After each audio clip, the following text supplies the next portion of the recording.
Premium പെട്രോളിന് ലിറ്ററിന് 85 fils, super പെട്രോളിന് 105 ഫിൽസ്, ലോ എമിഷൻ അൾട്രാ പെട്രോളിന് 165 ഫിൽസ് എന്നിങ്ങനെയാണ് പുതുക്കിയ നിരക്ക്. സെപ്റ്റംബർ 1 മുതലാണ് പുതിയ നിരക്ക് പ്രാബല്യത്തിലാവുക. പാർലമെന്റ് അംഗങ്ങളിൽ നിന്നുൾപ്പെടെ വലിയ തോതിൽ എതിർപ്പുകൾ ഉയരുന്നുണ്ടെങ്കിലും തീരുമാനവുമായി മുന്നോട്ടു പോകാൻ തന്നെയാണ് സർക്കാർ നിലപാട്.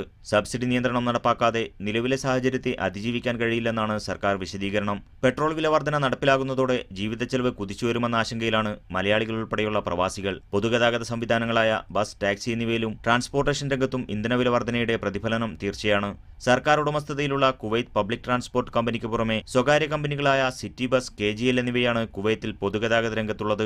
250 ഫിൽസാണ് നിലവിലെ മിനിമം ചാർജ്. ദീർഘദൂര സർവീസുകളിൽ 500 ഫിൽസും ഈടാക്കുന്നുണ്ട്. അടുത്ത കാലത്തൊന്നും രാജ്യത്ത് പെട്രോൾ നിരക്കുകൾ പരിഷ്കരിച്ചിരുന്നില്ല.